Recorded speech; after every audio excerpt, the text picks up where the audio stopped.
Shalom, shalom, shalom, peuple de Dieu. Bonsoir et bienvenue à l'étude biblique. Comme chaque mercredi, nous sommes ici à la Overcomers Ministry Church. Et ce soir, nous sommes chargés encore de vous apporter la parole ou de décortiquer encore le message du dimanche qui était poignant. Donc, moi, c'est le pasteur Landry et l'apôtre Guy. Voilà. C'est mon invité aujourd'hui. Donc, si vous avez des questions, n'hésitez pas. Posez des questions. Connectez-vous déjà, partagez le direct. OK? Soyez une bénédiction pour quelqu'un. Apôtre, je vais prier puis on va commencer. OK. Père, nous te bénissons. Nous savons que tu as créé toutes choses par ta parole. Seigneur, ce soir, c'est un mercredi d'enseignement, d'études bibliques.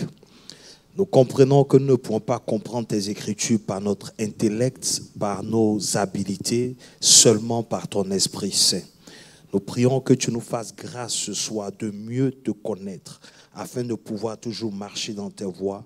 Au nom de Jésus. Amen. Amen. Amen. Soyez encore bénis et bienvenus encore ce soir. J'insiste encore, partagez. Si vous avez des questions, n'hésitez pas. Nous bénissons Dieu pour ceux qui sont là ce soir, ceux qui sont connectés, et nous bénissons Dieu pour la technique. Alors, nous sommes toujours dans l'après-résurrection. Nous sommes toujours dans l'après-résurrection. Et ce dimanche, il a été question de tellement d'éléments qui pouvaient être des prédications. En fait, on a eu peut-être 5 messages en un message, sinon même 6. Pour ne pas dire 7. Et donc, nous allons essayer, selon l'Esprit, de prendre certains éléments et de mieux les expliquer pour que le peuple de Dieu encore soit une fois de plus édifié. Apôtre, qu'est-ce qui s'est passé dimanche, concrètement? En fait, dimanche, vous avez un message, mais vous attendez toujours le message. C'est ça. Ça veut dire que dans les messages, dans tes préparations, il y a le message de Dieu. Et souvent, quand vous ouvrez cette fenêtre, vous laissez conduire et le flow commence, quoi. Donc, c'est... Amen. Ça. En tout cas, on a été très bénis. On a été très bénis. Et donc, tout de suite, on a commencé avec le livre de Jérémie. Tout à fait. Jérémie 20, du verset 7 au verset 9, que nous allons lire. Et puis, je vais laisser l'apôtre déjà nous mettre dans l'introduction. Alors, tu m'as persuadé, Éternel, et je me suis laissé persuader. Tu m'as saisi, tu m'as vaincu, et je suis chaque jour un objet de raillerie. Tout le monde se moque de moi. Verset 8. Car toutes les fois que je parle, il faut que je crie à la violence et à l'oppression, et la parole de l'Éternel est pour moi un sujet d'opprobre et de risée chaque jour. Amen. Je vais jusqu'au verset 9. Non, ça va? D'accord. Donc, alors, déjà ici, on sait que c'est le prophète Jérémie. D'accord? C'est le prophète Jérémie. Donc, qu'est-ce qui l'emmène? Nous sommes au chapitre 20, qui l'emmène à réagir justement de la sorte en tant que prophète de l'Éternel. Ça veut dire qu'ici, Jérémie vient de sortir de prison. Il est emprisonné par un sacrificateur. Si vous lisez le verset 1er, il trouve des gens qui sont dans le système religieux et qui s'opposent plus ou moins à son ministère prophétique. Okay. C'est ça qui fait déjà que vous devez comprendre que lorsque Dieu vous a oint et vous a vraiment oint, vous serez l'objet de combat de ceux qui n'ont pas été oints. Mais toujours dans le milieu religieux. Dans le milieu religieux. Parce que quand quelqu'un est réellement appelé de Dieu, son onction dérange. Amen. Ben, il y en a qui sont dans la chose. Maintenant, il y en a que Dieu a réellement appelé. Okay. Lui, il était sacrificateur. Il a hérité ça de ses parents. Donc, il a été, si tu veux, appointé. pour Yes. être Un prophète. un sacrificateur, Ok. un serviteur, Ok. alors que Jérémie a été appelé. Ok. Donc, c'est deux choses différentes. Ok, ok. Et vous allez voir que lorsque vous commencez à évoluer, Mm. ceux qui sont à point de vue, ceux qui sont dans le ministère juste par lignée, Oh, ok. ils vont combattre ce que Dieu appelle réellement. Alléluia. Donc ici, Jérémie se dit en temps normal, après tout ce ministère, après toutes ces révélations, il devait arriver à un niveau où les gens devaient le respecter, en fait. Comprenez un peu. Donc il ne comprend pas pourquoi Dieu permet à ce que des gens qui ne sont pas appelés puissent lui l'emprisonner, lui qui est appelé. Come on. Donc c'est de là que sort l'histoire. Wow. Tu as dit quelque chose de très important déjà, apôtre, quand tu as parlé de sacrificateur et que lui, il soit prophète. Et donc, la sacrificature, ça va de père en fils, mais le prophétique, c'est par appel.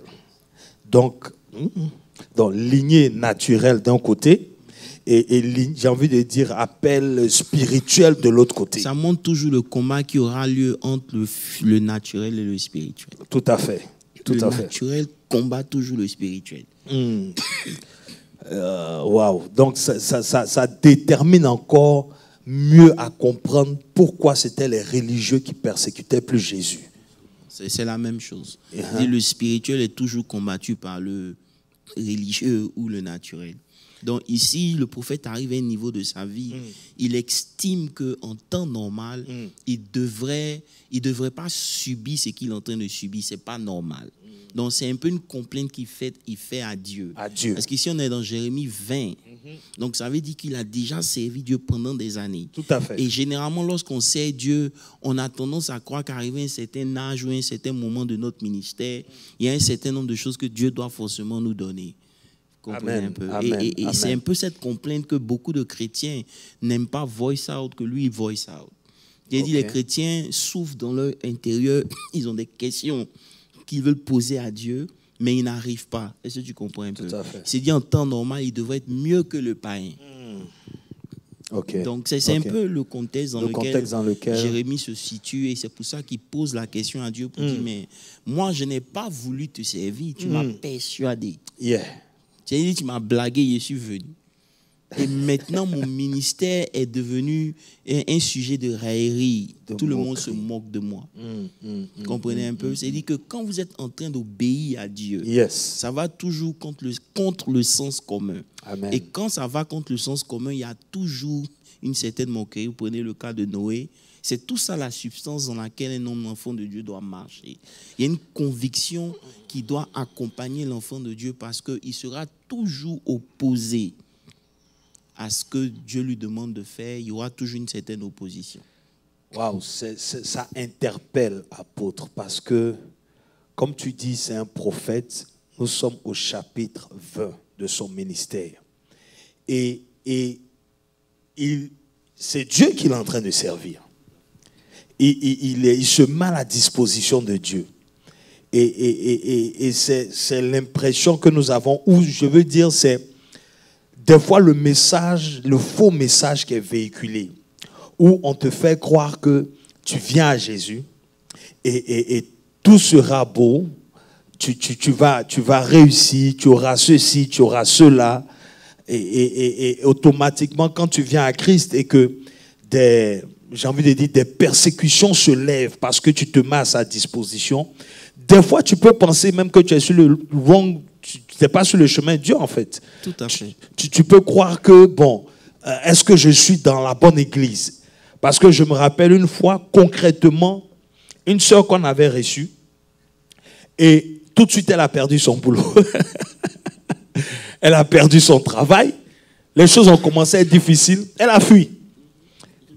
Je me rappelle très bien de la Tu vois de qui je parle? Oui, on avait fait sa délivrance. Oui. En fait, et elle a perdu le boulot. Effectivement, elle a dit non, moi je peux pas continuer avec Christ. Donc elle est partie. Tout de suite, parce que les choses se sont levées contre elle, alors qu'il fallait comprendre que tu étais sur la bonne voie. Tout à fait. Et peut-être même que le boulot que tu as obtenu, Dieu voulait te donner mieux. En fait. voulait te donner mieux. C'est pour cela que les gens ont besoin de connaître Dieu. Vous savez, je suis en train de préparer une étude sur vraiment la connaissance de Dieu. Et l'une des choses que le Seigneur m'a dit tout à l'heure quand je suis en train de prier, il me disait, va dans Daniel 11, hein, où il dit, par exemple, on lit ça souvent, on dit que ceux du peuple qui connaîtront leur Dieu, ils agiront avec ils agiront avec force. Tu peux remettre le verset, c'est Daniel 11, le verset 20, je crois. Oui, si je m'amuse, attends, que je vois. Ceux du peuple qui connaîtront leur Dieu agiront avec ferveur ou force. Voilà, 32, c'est le 32. Et feront des exploits. 32. Daniel 11, 32. Voilà. Il dit, tu peux lire, vas-y. Il se dira par les flatteries, les traites de l'alliance, mais ceux du peuple qui connaîtront leur Dieu agiront avec fermeté. C'est un peu faible. Lis la version anglaise, la dernière partie.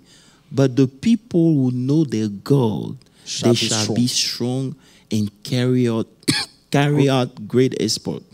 Maintenant, regarde. Il dit people who, c'est de ceux qui connaîtront leur Dieu. They shall be strong. Il n'a pas dit ceux qui connaîtront Jéhovah.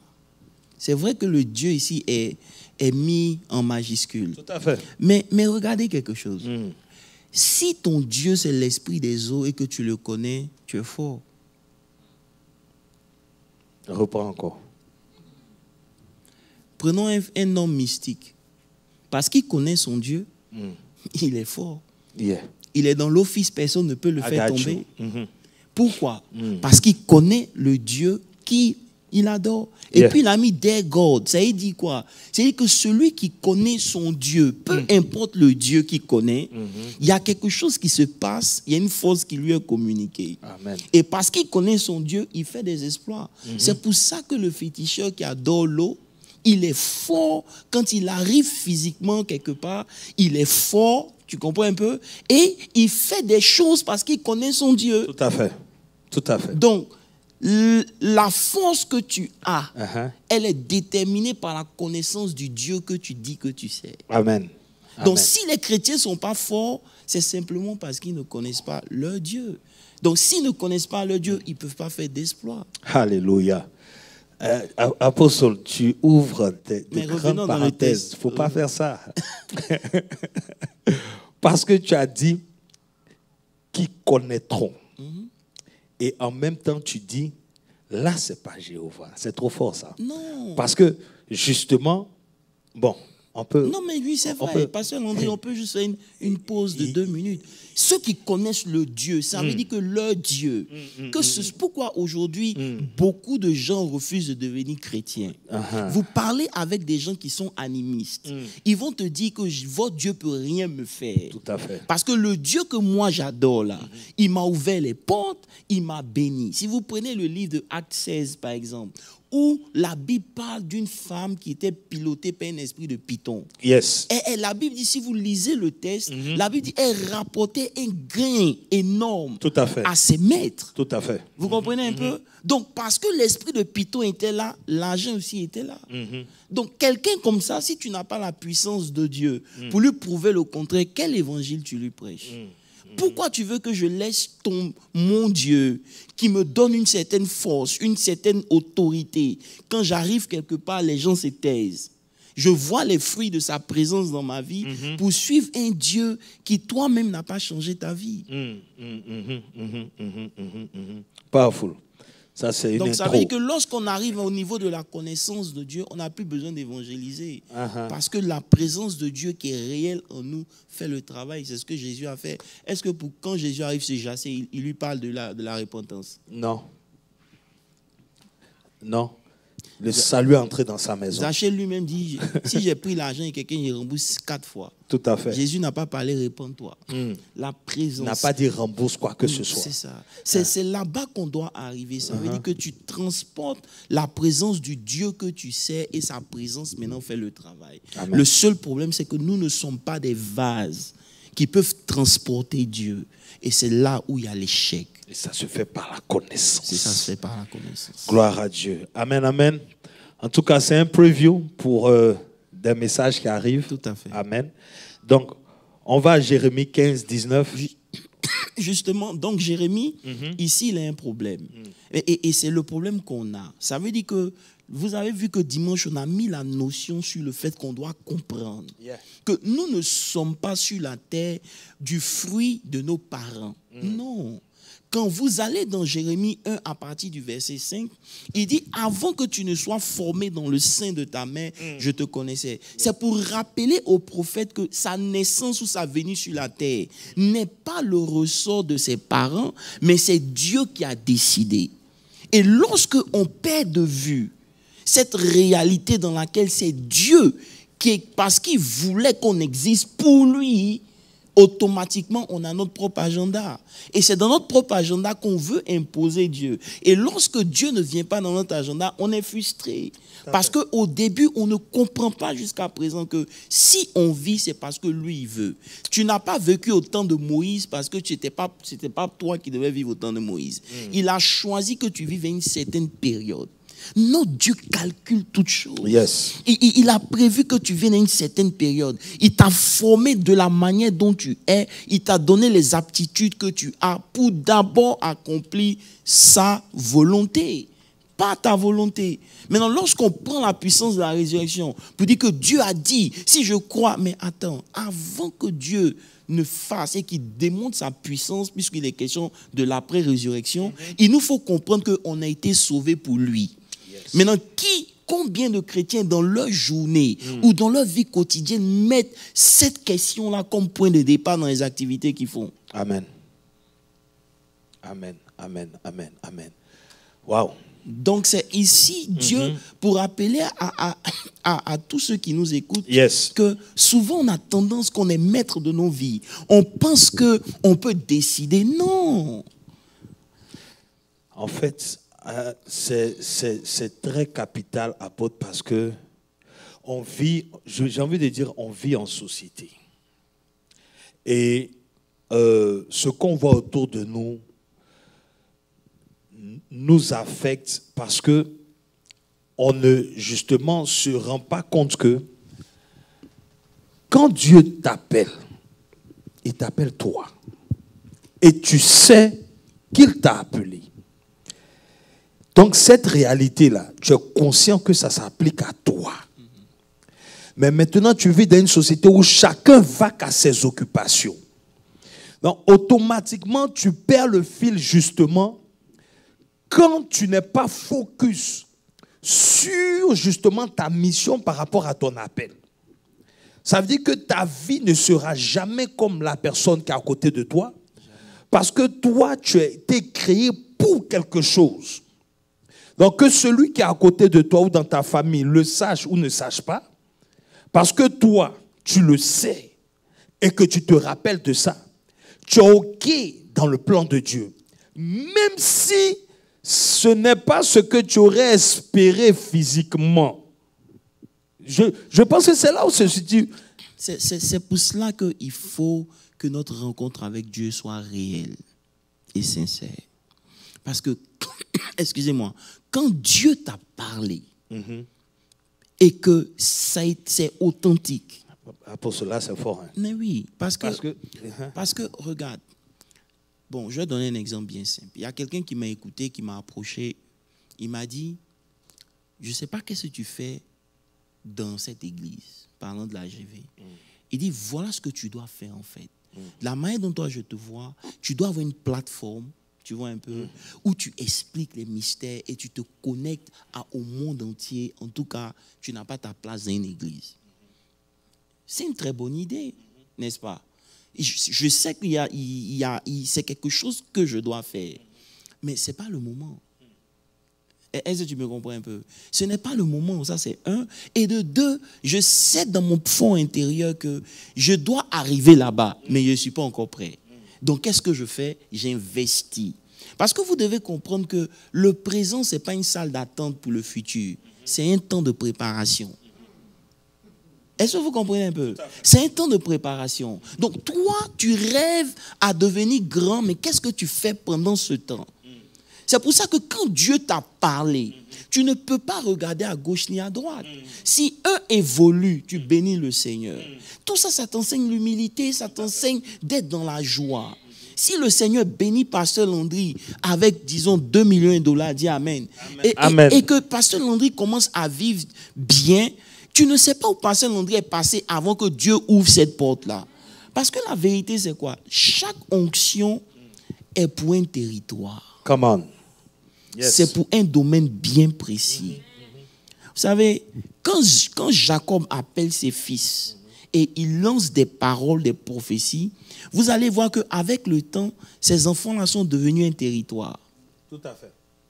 Vous me suivez? Tout à fait. Donc, l'onction que Dieu donne, il la donne en fonction d'un territoire. Yes. Il y a une habilité que tu reçois par rapport à la mission que Dieu te donne. Yes. Maintenant, si toi qui as reçu cette onction pour travailler dans un terrain où il y a la sorcellerie, c'est qui t'a oint pour vaincre la sorcellerie. Maintenant, quand moi je viens vers Pasteur Landry et dis Pasteur Landry, tu perds ton temps.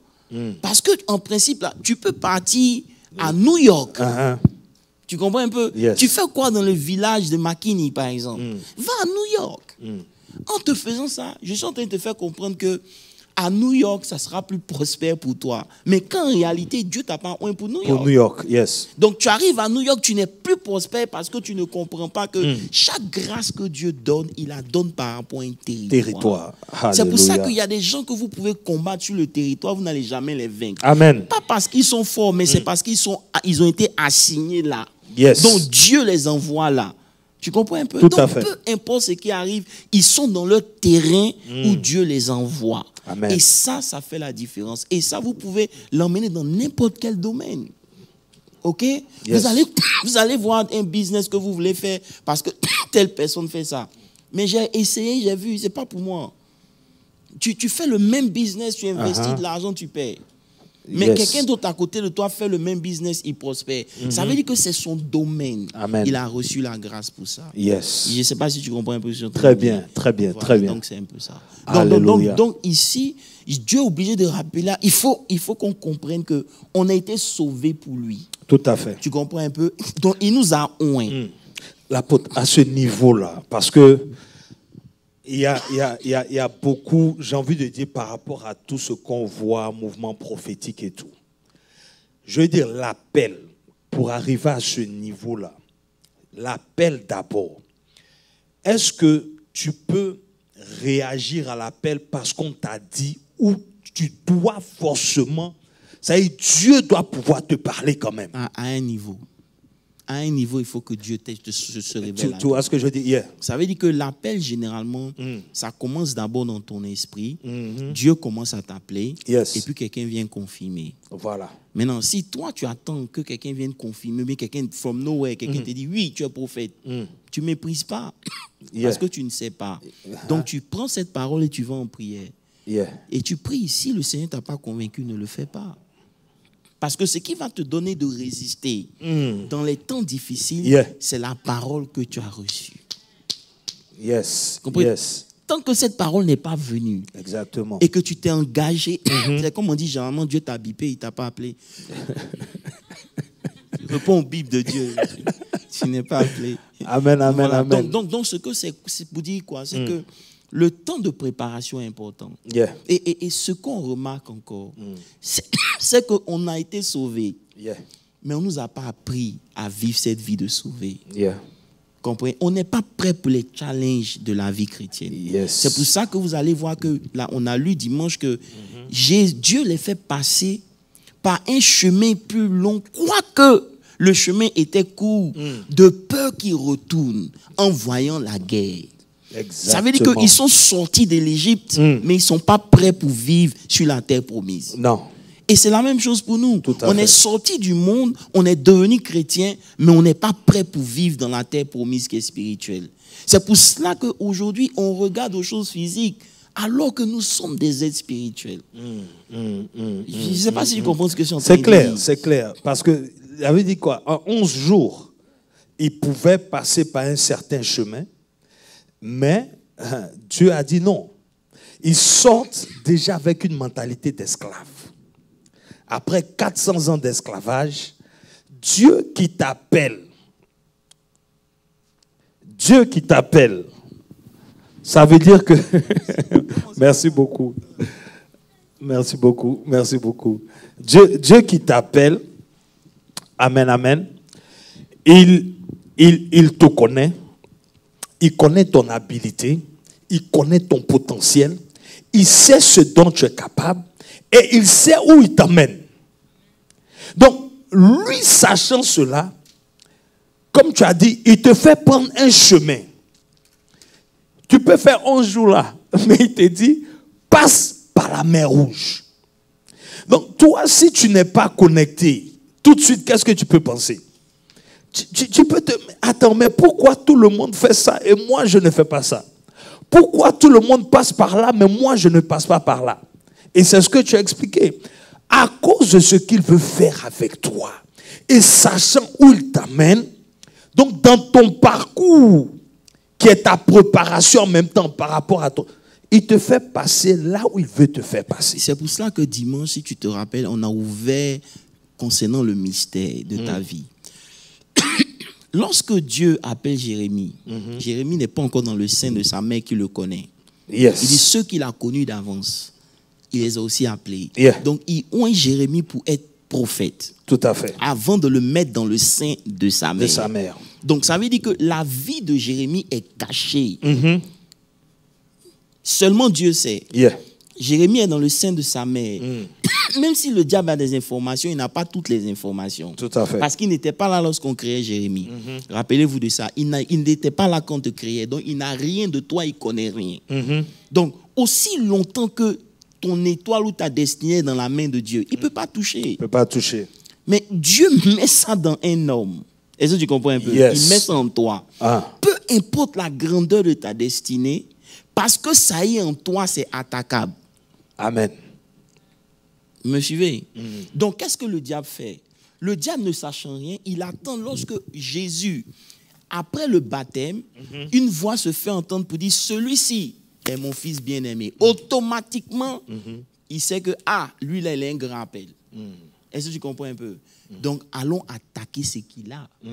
Donc, Dieu sait ce qu'il a mis en toi. Le diable aussi a des soupçons. Donc, qu'est-ce qu'il fait? Il fera tout pour stopper. Parce qu'il ne peut pas tuer ce que Dieu a mis en toi parce que c'est saint, mais il peut tuer ton caractère pour que tu n'utilises pas ce que Dieu a mis en toi. Et c'est pour ça que beaucoup de gens sont encore dans leur passé alors que Dieu a mis quelque chose de puissant pour leur futur. Mais le diable les empêche de sortir de leur passé. Donc ils sont en train de dealer de façon sentimentale, émotionnelle avec certaines réalités qui étouffent en fait le mystère que Dieu a mis en eux qui transportent dans des vases de terre. Je ne sais pas si on comprend ce que je suis en train de dire. Yes. Je ne sais pas si c'est clair. Vous pouvez poser des questions si vous avez des questions, ok? Vous pouvez poser des questions. C'est important qu'on comprenne bien. Parce que dimanche, on ne peut pas poser des questions. Donc, profitez maintenant pour poser des questions, mieux comprendre, prendre note pour pouvoir être plus fort dans cette marche chrétienne. Apôtre. Donc, pas pour résumer, mais pour encore expliquer, ça veut dire que quoi? Dieu, tant que c'est en Dieu, personne ne peut toucher. Personne. Donc maintenant que Dieu fait entrer ça dans l'homme, le diable automatiquement peut attaquer. Yeah. Mais parce que sans Dieu, il ne peut pas. Non, et j'ai aimé l'exemple de dimanche. Il n'a pas accès à Dieu. Yes.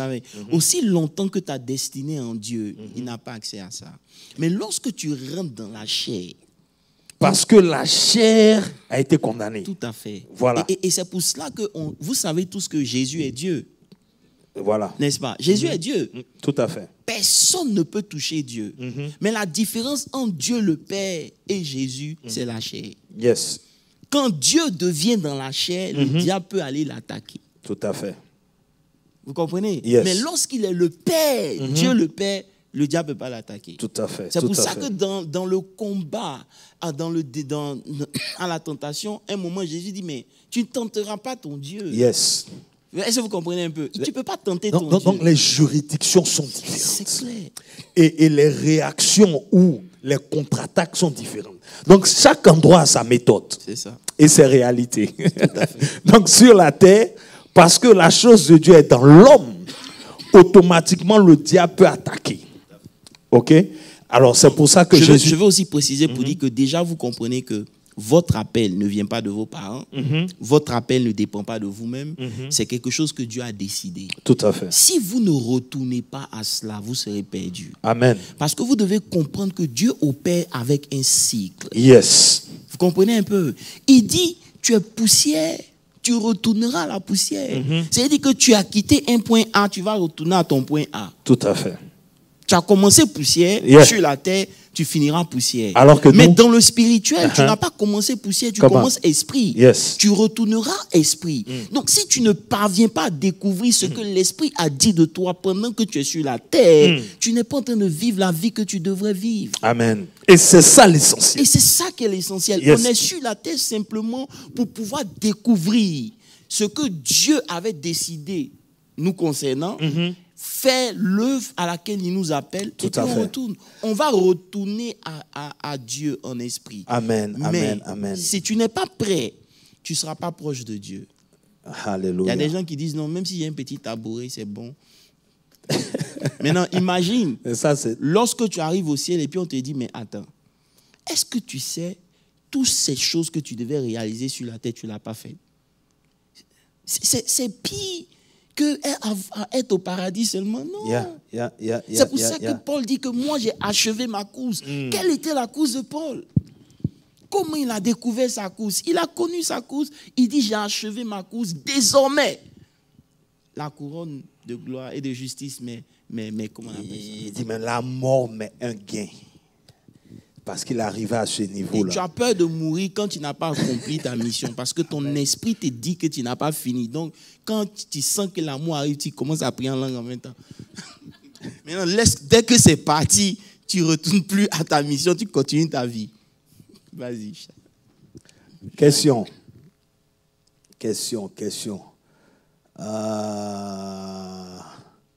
Donc, avant que le frère pose sa question, j'ai aimé l'exemple, par exemple, dimanche apôtre, quand tu as dit, quand tu fabriques quelque chose, tu vas t'assurer que ce pourquoi tu as fabriqué la chose, c'est-à-dire parce que c'est toi qui as fabriqué, et tu as fabriqué ça pour un but. Donc, tu vas t'assurer que ce que tu as marché. C'est pourquoi tu as fabriqué là, ça n'a qu'à marcher. Tout à fait. Et donc, si Dieu t'a appelé, il a mis en lui son dessein éternel, et que toi, tu prends un autre, il va te ramener à son dessein. C'est-à-dire, tu vas souffrir, pas parce que le diable est trop fort, mais parce que tu es têtu. Donc, souvent, il y a des prières que vous faites, laisser le diable, il ne peut pas. C'est ta têtutesse, si on peut dire ça comme ça. Comme quelqu'un a dit quelque chose à Apôtre, il dit, on va à Dieu par obéissance ou par souffrance. C'est ça. Question, frère, vas-y. Juste par rapport à ce que l'apôtre vient encore de dire ça, en fait, moi, je vais me positionner sur le verset 9 qui dit « Si je dis je ne ferai plus mention de lui, je ne parlerai plus en son nom, alors il y a dans mon cœur comme un feu dévorant qui est retenu dans mes os. Je me fatigue à essayer de le contenir sans y parvenir. » En fait, par là, j'aimerais poser la question, sachant, lorsque la volonté que Dieu te... En fait, la chose que Dieu te demande de faire, tu ne veux pas la faire, mais ça te ronge, comme il est en train de le dire, et que tu te mets sur des obstacles qui t'empêchent de faire cette chose-là. Est-ce qu'il y a possibilité d'emprunter un autre chemin pour y parvenir, ou bien il faut insister? Par exemple, Dieu te demande d'aller construire une église, par exemple, au Pakistan, et que tu as des Ou bien obstacles. d'aller à Ninive et puis tu vas à Tars. Voilà. En fait, puisque tu ne peux pas partir parce qu'il y a des obstacles en fait, qui t'empêchent d'arriver à cette destination-là. Mais comme il dit, lui, le feu est devant, c'est-à-dire ça insiste que tu dois faire ce qu'il te demande de faire. Ça veut dire que lorsque tu ne fais pas, tu n'as pas la paix. Et c'est de ça qu'il parle. Il dit, si je peux arrêter là, à chaque fois qu'il décide d'arrêter, il y a un feu dans mes os. The burn. Le feu ne veut pas que ça arrête. Donc, tant que je n'ai pas fait ce pourquoi Dieu m'a appelé, je n'ai pas la paix moi-même. Donc, tu comprends un peu? Malgré les obstacles, tu ne peux pas... Non, mais quel obstacle? Dieu t'a oint pour les obstacles. Ça veut dire que c'est comme si tu me demandes, mais est-ce qu'un aigle peut voler à une certaine hauteur? Parce que ce n'est pas tous les oiseaux qui volent à une certaine hauteur. Mais l'aigle, malgré la tempête, malgré les obstacles, il vole. Pourquoi? Parce que Dieu l'a oint. En chacun de nous, il a mis la capacité d'exprimer ce pourquoi il nous a appelés. C'est pour cela que Dieu n'a pas besoin de dire aux fruits de pousser, il dit aux arbres de venir. Et parce que dans les arbres, il y a les fruits. Je ne sais pas si tu comprends ce que je suis en train de dire. Donc, peu importe les obstacles, quand Dieu te demande de faire quelque chose, il n'a pas regardé dans la famille. C'est toi qui l'as vu, parce que c'est toi qui l'as oint. Tu comprends? Donc, peu importe les obstacles, en fait, les obstacles sont là pour révéler que tu as été réellement appelé. Parce qu'une chose que vous devez comprendre, lorsque l'appel a été découvert et que l'ennemi t'attaque, il ne t'attaque pas parce que tu es beau ou tu es belle, il t'attaque parce qu'il veut arrêter ce qu'il est en train de voir venir. Donc c'est pour toi aussi un signe que effectivement je suis appelé. Donc les attaques du diable aussi nous prouvent à nous que nous sommes dans le bon chemin. Tu comprends? Maintenant c'est pour ça qu'il faut le courage. Quand il rencontre Josué, il ne lui dit pas il faut que je te fortifie. Il dit hey, fortifie-toi, prends courage. Il s'en va encore, il revient, il dit hey, ne t'ai-je pas dit? Pourquoi? Parce que je t'ai déjà oint.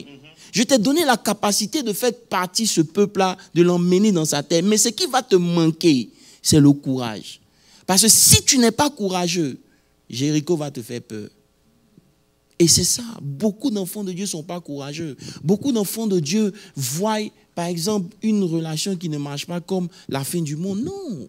Je ne sais pas si vous comprenez un peu ce que je suis en train de dire. Beaucoup de gens voient comme le travail là. S'ils quittent, ils ne pourront plus manger. Non. Si vous connaissez Dieu, aucun obstacle ne doit vous faire peur. Amen. Surtout si vous êtes dans le bon. Amen. C'est tout. C'est le manque de connaissance. Et c'est ça qui est le problème. Ce courage-là, apôtre. C'est quand tu parles de Josué, bon, fais le tour d'une ville et puis en silence. Et ce n'est pas une stratégie de guerre que tu as apprise quelque part. C'est pour nous montrer que c'est pour ça qu'il faut connaître Dieu. Et il faut connaître Dieu parce que... Il ne faut pas me faire rentrer dans mon message. C'est pour ça que je suis là. Non, pourquoi? Après, c'est pour dire, il a prêché 6 messages à un message. C'est bon. Hein? Non, en fait, la réalité, c'est quoi? C'est très simple. Dieu a plusieurs formes. Et c'est là qu'est notre problème. La Bible dit... Christ, dans Philippiens. Continue. Christ en nous. Non, laisse Christ en nous. Christ ne s'est pas vu. Mais il a pris la forme de... Bon, tu as tout compris. Humilié. C'est pour ça qu'il y a le problème. Parce que Israël attendait Dieu sous une certaine forme. Dieu prend une autre forme qui n'est pas conforme à ce que Israël pense. Donc Israël ne peut pas reconnaître que ça c'est Dieu sous cette forme. Tout à fait. Mais c'est ça qui est le problème. Dieu prend plusieurs formes. Dieu est dans les ténèbres. Est-ce que toi tu peux comprendre ça? Mais donc, je peux vous le prouver. Prenons un verset. Un verset. Attends, on va prendre un verset. Ou bien, prenons un verset. Prenons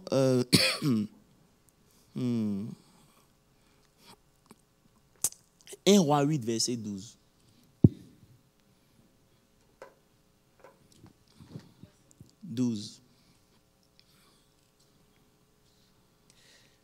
Folie. Yes. Alors Salomon dit, l'Éternel veut habiter dans l'obscurité.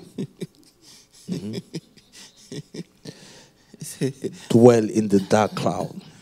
Non, en fait, apôtre. Donc, attends, j'arrive. Vas-y.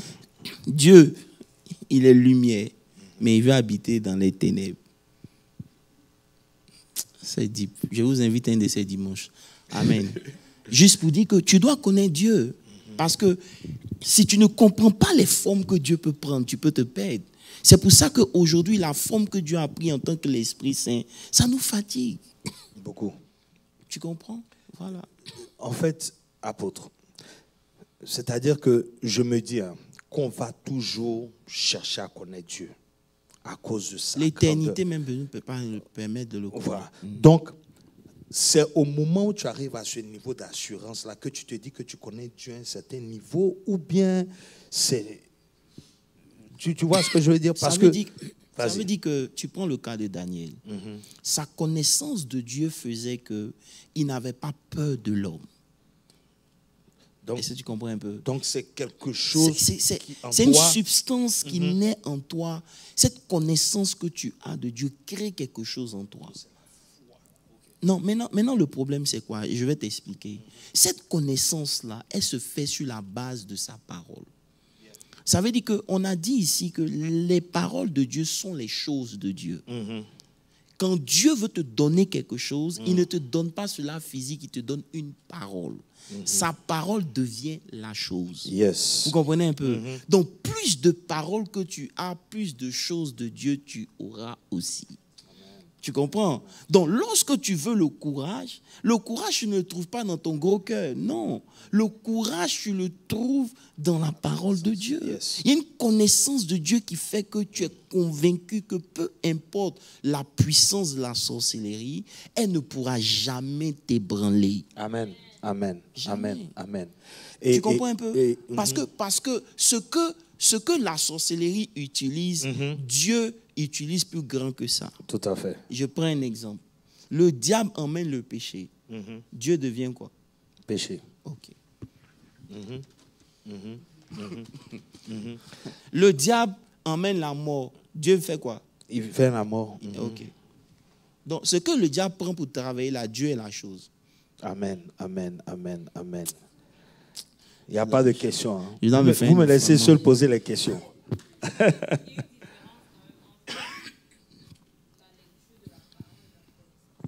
Tout à fait. C'est une question? C'est ce que je dis. Ah, ok. Donc, reprends ce que tu as dit. Karine est en train de réfléchir en ce moment. Il y a une différence entre la lecture de la parole et la connaissance de la parole. Tout à fait. Ok. Ça veut dire quand il s'agit de la connaissance, tu dois prendre le temps. Tu comprends un peu? De méditer, d'essayer de comprendre. Parce que Dieu vient avec des mystères. Si c'était facile, les apôtres n'allaient pas lui dire « Seigneur, explique-nous la parabole ». Dieu parle en parabole pour ne pas que tout le monde comprenne. Parce que quand tout le monde, si quelqu'un comprend, il devient fort en même temps. Est-ce que vous comprenez un peu? C'est ça. Tout à fait. Et ça nous permet, apôtre, de faire cette transition-là parce que on a parlé de... C'est pour ça qu'il ne faut pas se contenter des miracles. Justement. Ne pas se contenter des miracles parce que même les esclaves ont expérimenté des miracles alors qu'ils étaient toujours en Égypte. Oui, justement. Quand on a parlé dimanche, on a dit quoi? On a dit que Moïse a fait des miracles. Vous savez, l'erreur que Moïse a faite, c'était une erreur de maturité. Lorsqu'il rencontre Dieu, il est émerveillé. C'est ce que nous tous on fait. Comprenez un peu. Dieu lui dit, jette ton bâton. Rappelez-vous que c'était le bâton de Moïse, ce n'était pas le bâton de Dieu. Vous comprenez? Donc quand il jette le bâton se transforme. Dieu dit, prends. Pour lui, on l'emmener le courage. Il prend. Ça devient un bâton. Maintenant, Dieu dit, va avec ce bâton, tu feras des exploits. En quoi c'était le bâton de Dieu? C'était pour Moïse. Maintenant, Dieu a impacté le bâton. Vous comprenez un peu? Moïse s'en va.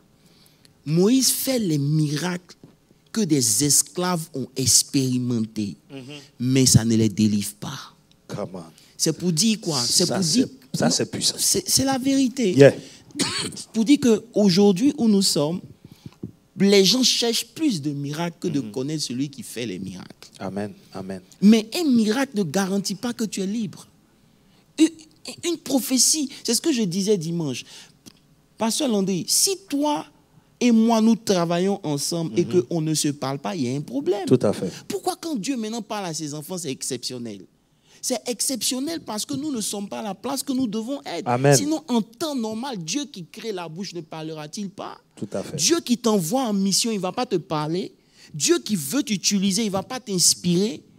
Mais aujourd'hui, parce qu'on est paresseux dans notre recherche de Dieu, on est paresseux dans notre marche avec Dieu, on est obligé d'attendre que quelqu'un nous parle de la part de Dieu. Et ça devient extraordinaire. Le prophétique. Alors que lorsque vous lisez la Bible, à partir du Nouveau Testament, les prophètes ont été revus 15 ans après, avec comment il s'appelle, Paul. Et puis Agabus. Paul. Ça veut dire que quand le prophétique a repris surface, parce qu'au début, même le ministère évangélique est venu avant. Tout à Vous fait. comprenez un peu? Bien sûr. Donc, juste que ce n'est pas qu'on méprise. Non. J'ai été prophète, je sais ce que c'est. C'est un ministère qui est puissant. Mais ça ne fait pas grandir. Les miracles n'ont pas changé le mind d'Israël. Tout à fait. Israël veut toujours manger les oignons qu'ils avaient en Égypte, les trucs qu'ils mangeaient en Égypte, alors que Dieu vous appelle pour aller plus loin. Et apôtre, ce que je voulais toucher aussi, c'est que c'est vrai, Dieu faisait les miracles, mais les faux magiciens, là, eux aussi, ils imitaient. Vois un peu. Donc, Dieu fait, ils font. C'est là, c'est un autre message. Je n'ai pas voulu toucher ça. Mais la réalité, c'est ça. Ça veut dire qu'aujourd'hui, par exemple, vous pouvez reconnaître un faux ministère prophétique par rapport à la chose sur laquelle l'accent est mis. Tout à fait. Je m'explique. Lorsque c'est le gain qui motive le prophétique, il n'est plus de Dieu. Yes. I'm telling you. Yeah. Parce que dans Acte 16, ce que je n'ai pas voulu dire, c'est que dans Acte 16, pour que l'œuvre de Dieu avance, Dieu suscite une femme qu'on appelle Lydia. C'est ça, non? Lydie. Et la Bible dit qu'elle est vendeur de poupes. Elle vend les trucs violets. À l'époque, le violet, ça n'existait pas. Donc, c'était que le blanc et le noir. Mais pourquoi ils sont en train de gaspiller mon message? Au revoir. Tu comprends un peu?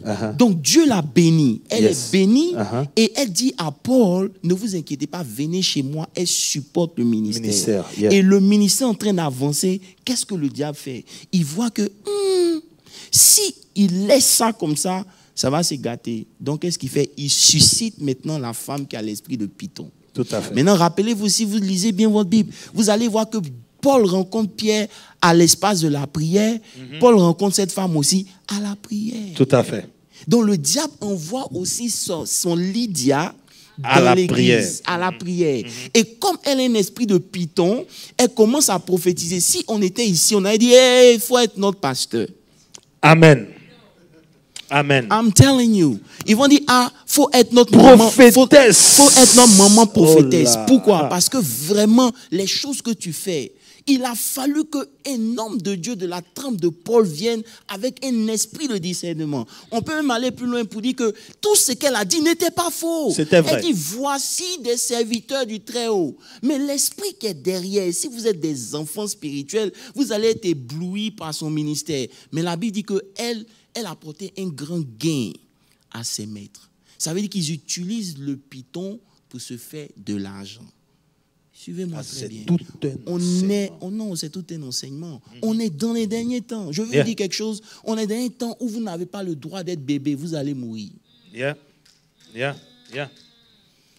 Bébé au temps de Moïse était une malédiction. Au temps de Jésus, et on arrivait à un temps où si vous êtes un bébé spirituel, vous allez mourir.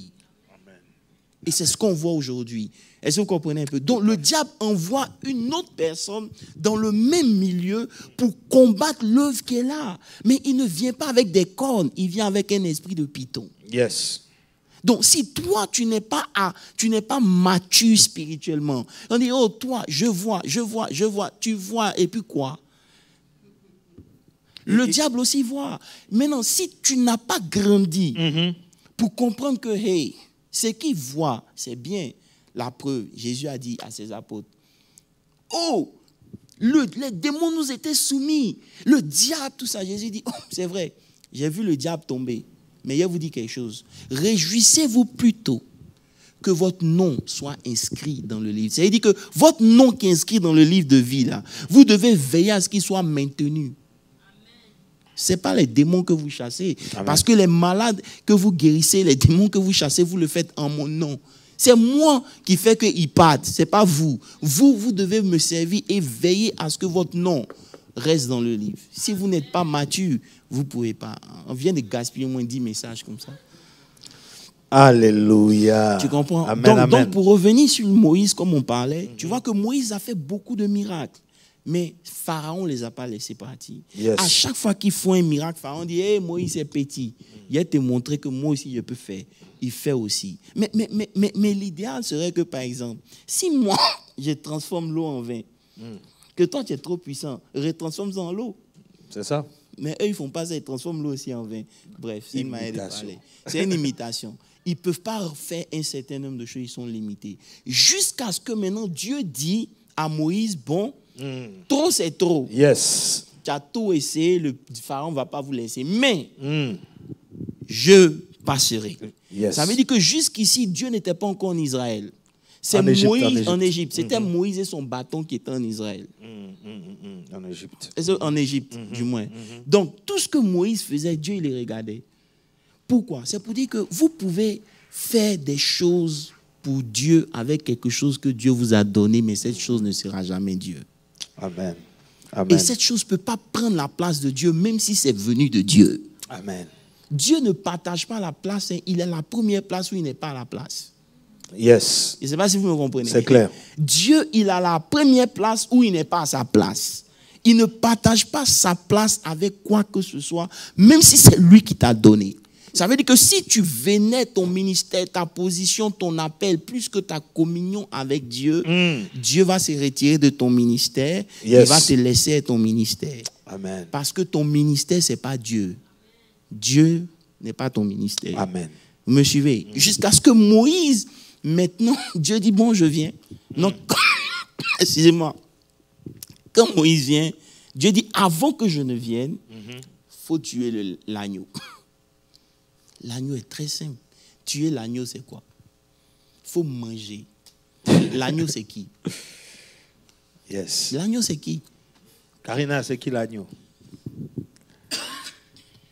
C'est qui l'agneau? Jesus, hein? Yeah. Il dit maintenant, tuez l'agneau, mettez le sang sur vos linteaux, mangez. Un truc simple. Très simple. Et je passerai. Et quand Dieu passe, il lime tous les premiers-nés d'Égypte. En fait, j'ai envie de dire, apostole, les choses les plus puissantes de Dieu sont les plus simples. Sont les en fait. plus simples.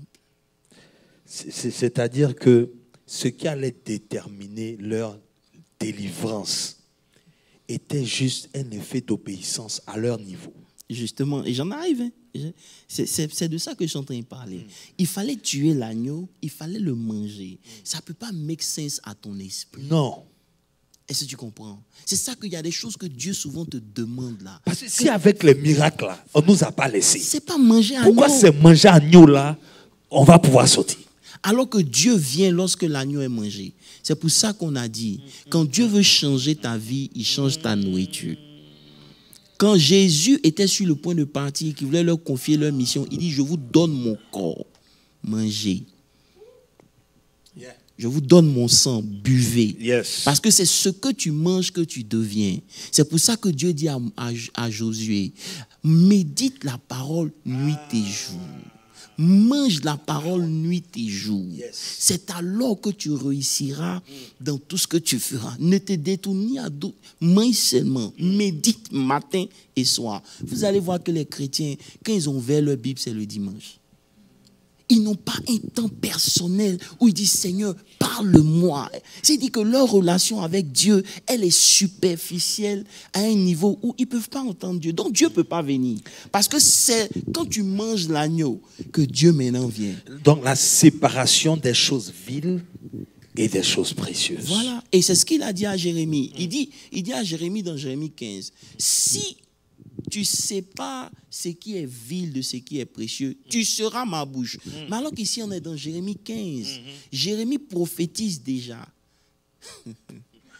Maintenant, Dieu dit à sa bouche, tu vas devenir ma bouche. Si tu sépares ce qui est vil de ce qui est précieux. Ça veut dire qu'on ne verra jamais Dieu tant que Dieu est en train de lutter une place dans notre cœur. Alléluia. Comprends. Les choses Donc, viles, des choses précieuses. Voilà. Et c'est pour cela que lorsque Moïse fait ça, Moïse dit, mais attends, Dieu, tu as foutaise. Hein? Tu m'as donné bâton. J'ai tout fait. Les gars ne sont pas sortis. D'accord, il a compris. Il a grandi. Dieu lui dit, Moïse, prends ce peuple, il faut partir. Moïse, tu dis quoi? Il ne va pas. Tant que toi-même, tu ne viens pas. Tu ne viens pas avec nous, on ne bouge pas. Parce qu'il a compris que le bâton, les miracles, tout ça, ce n'est pas Dieu. Amen. Amen. Amen. Les marabouts font les miracles. C'est ce que je dis tout à l'heure. Si ton Dieu ne peut pas me prouver, je ne peux pas sortir. Et quand on dit Dieu a apparu à Abraham, il dit à Abraham, quitte ton pays. Mais tu sais ce que Dieu a promis à Abraham? Tu sais la dimension que Dieu a révélée à Abraham pour que Abraham soit convaincu que Jéhovah est le Dieu des dieux? Ah, il faut chercher ça, tu vas comprendre. Amen. Il n'a pas suivi Dieu, puis Dieu dit, hé Abraham, lève-toi, allons-y. Et toi, tu es fou. Il y a des dieux ici. Tu comprends? Mais l'histoire raconte que Abraham était devenu tellement fort que Nimrod même l'a mis dans le feu, il est sorti. Nimrod dit, hé, prends toute ta famille, sortez du pays. Amen. Et c'est ce que les Daniel là et leurs compagnons savaient. Donc quand ils ont revu un autre Nimrod de Nebuchadnezzar, il dit, hé, Chikabo Sakaba. Question. Il faut connaître Dieu, c'est tout. Question. Ceux du peuple qui connaîtront. Ce n'est pas le thème. Non, je sais. Pourquoi tu veux rester sur moi? Je n'ai pas encore commencé. Mais c'est dans la connaissance. Non, on est dans Jérémie. Mais on est dans la connaissance. Là. On est dans Jérémie. C'est pour que Jérémie le connaisse. Amen, amen. OK. Alors, donc, séparation des choses viles et des choses précieuses. Voilà. Et on arrive, j'ai envie de dire, au point où c'est-à-dire que ce que Dieu a mis en toi est un combat plus compliqué. Justement, c'est ce qu'on a dit. Yeah. Vous allez voir que Jésus, lorsqu'il est confronté au diable, il n'a pas de problème. Il le chasse, il dit, il discute et tout. Maintenant, quand il se retrouve à Gethsémane, le même Jésus qui était dans le désert, qui semblait fort, on le retrouve, il est affaibli devant la volonté de Dieu. Au point où il dit à Dieu, s'il est possible que tu éloignes cette coupe. Mais cette coupe-là, c'était quoi? C'était ce pourquoi il était venu sur la terre. Tout à fait. Vous comprenez un peu? Ça veut dire que d'accomplir la volonté de Dieu pour ta vie est plus difficile que combattre le diable. Mais aujourd'hui, qu'est-ce qu'on fait? On est focus sur le diable, on est focus sur les œuvres de la sorcellerie que d'accomplir notre destinée. Parce que si Dieu te révèle ce à quoi il t'a appelé, tu vas comprendre que tu n'as pas le temps à perdre un certain nombre de choses. Donc, aujourd'hui, on a plus de force à chasser le diable que d'accomplir la volonté. Au point où il demande à Dieu de lui épargner cela. Parce que lorsque vous découvrez votre appel, Dieu va vous emmener dans le vrai régime. Amen. Jusqu'à présent, beaucoup parmi nous, on n'a pas encore découvert ce à quoi Dieu nous a appelés. Parce que quand vous découvrez, ça, c'est pas facile. Amen. Parce que Dieu va vous demander de faire quelque chose que personne n'a fait dans votre famille. Vous allez commencer à vous regarder et vous dire, moi comme ça, ben oui, toi comme ça, il t'a choisi. Et c'est là qu'est le problème. Accomplir la volonté de Dieu est plus difficile que dealer avec le diable. Parce que lorsque tu deals avec le diable, Dieu est là pour t'aider. Mais quand tu dois dealer avec Dieu lui-même, qui est là pour t'aider? Amen, amen, amen, amen, amen. Donc, ne fuyez pas votre appel, ne fuyez pas la volonté de Dieu. Alléluia. Voilà, Apostole, nous sommes arrivés à la fin de l'étude. S'il n'y a pas de questions. J'aimerais quand même préciser quelque chose. Yes. C'est vrai qu'on a dit beaucoup de choses, mais la vérité, c'est que le but ici, c'est d'essayer de voir comment on peut rendre cette résurrection pratique dans notre vie. Et ça commence d'abord par comprendre que notre vie ne nous appartient pas. Vous venez de trouver un gars qui a créé sa terre. Il avait un plan pour sa terre. Et puis vous voulez imposer votre volonté sur sa terre. Qui va chez son voisin et puis il impose sa volonté dans la maison de son voisin? Qui fait ça? Hein? Je vais chez Pascal Landry et dire, hey, les chaises sont dérangées, moi c'est ce que je veux. Non. Vous venez parce que Dieu veut que vous veniez. Vous devez chercher à savoir pourquoi il vous a fait venir. Maintenant, vous priez pour que ce qu'il a mis en vous s'accomplisse. Parce que dès que vous allez prendre le chemin de votre destinée, l'ennemi va attaquer. Mais c'est trop tard parce que Dieu a déjà mis ça en vous. Et ce qui est bien avec Dieu, c'est que comme il connaît le futur, il appelle les choses qui sont comme si elles étaient. Ou il connaît la fin d'une chose avant son commencement. Il sait déjà quelles sont les attaques que l'ennemi va mettre sur ton chemin. Yes. Et si tu peux simplement te connecter au Saint-Esprit, tu verras qu'il te donnera la force de les surmonter. C'est notre manque de relation avec le Saint-Esprit qui nous maintient dans un certain nombre de choses. C'est un manque de prière, de relation avec Dieu qui fait que nous succombons à un certain nombre de choses. Sinon, en réalité, lorsqu'on comprend la parole de Dieu, on est plus que vainqueur dans toutes ces choses. Amen. Donc, apostole, rapidement, comme quelqu'un a posé une question, c'est une question rapide. Que faire pour identifier le vrai appel sur la vie so we do not miss the call? We pray. Tu vas retourner vers celui qui t'a appelé. C'est pour ça que quand tu achètes un téléphone, il y a le mode d'emploi.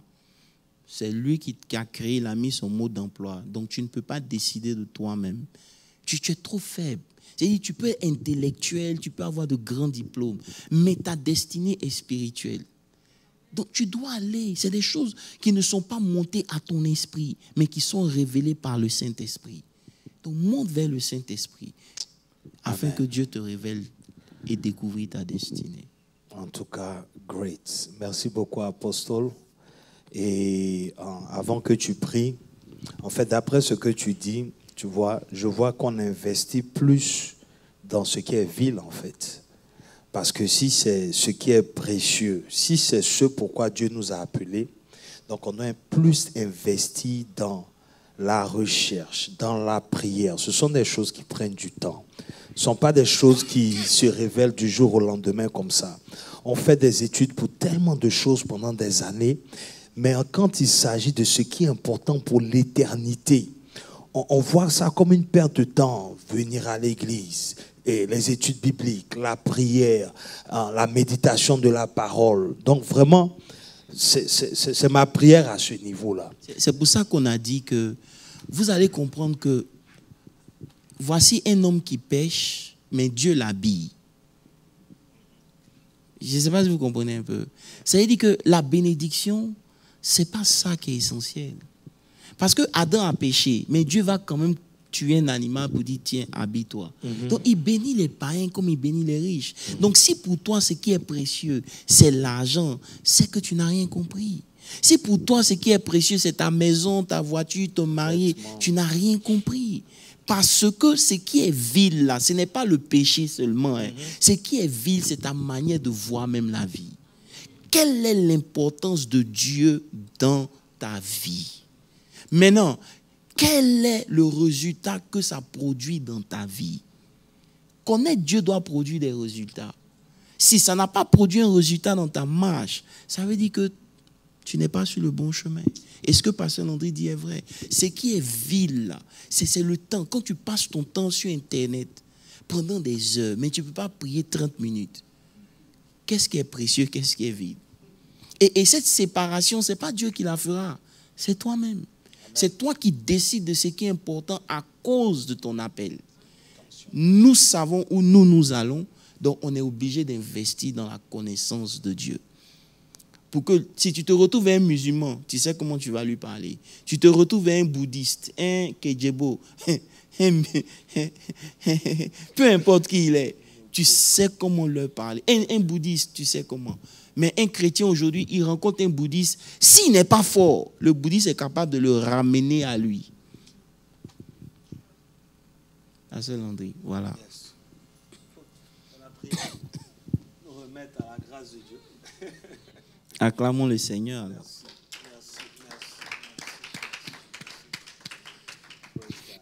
Voilà. Dimanche, nous aurons l'apôtre Pierre Nyonkon qui sera parmi nous. Donc, invité, venez. Il va nous parler encore des choses profondes, de ce qu'il a vu encore dans le ciel et toutes ces choses-là, pour nous préparer. Comme je dis, il y a un temps où on peut être bébé. Ce n'est pas ce temps-là. Ce n'est pas ce temps. Si tu es bébé, tu seras tué. Amen. Il faut grandir. C'est important. Voilà, c'est le temps des hommes forts, des hommes grands en Dieu. Seigneur, nous te bénissons et nous t'exaltons.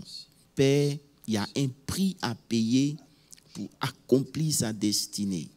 Donne à tes enfants que nous sommes de payer ce prix. Père, merci pour la révélation. Merci parce que tu nous donnes de connaître les projets du diable. Tu nous donnes de savoir comment il opère afin de prendre un avantage sur lui. Je prie que tu te révèles à tout un chacun. Tous ceux qui nous ont écoutés, qui nous écouteront, Père, ouvre leur esprit et donne-leur de séparer ce qui est vil de ce qui est précieux. Seigneur, donne-leur de comprendre qu'ils existent, pas parce que leurs parents se sont mis ensemble, mais simplement parce que toi, tu avais un projet qui va au-delà de leurs parents. Donne-leur de se connecter à cette destinée et de travailler dans un certain sens pour accomplir cette mission. Seigneur, merci, parce que nous savons que tu nous as oint, chacun d'entre nous, pour accomplir la mission à laquelle tu nous as appelés. Béni sois-tu, parce que tu révèles cette mission à tes enfants que nous sommes et tu nous donnes la capacité de réussir. Père, que la gloire et l'honneur te reviennent dans la connaissance des choses de Dieu. Donne-nous de parvenir à un niveau de connaissance qui nous assure la paix dans le nom de Jésus. Merci, parce que nous savons que l'ennemi n'a aucune puissance et qu'il est vaincu. Dans le nom de Jésus, j'ai prié. Amen. Amen, amen, amen. Vendredi, prière, dimanche, culte. Que Dieu vous bénisse.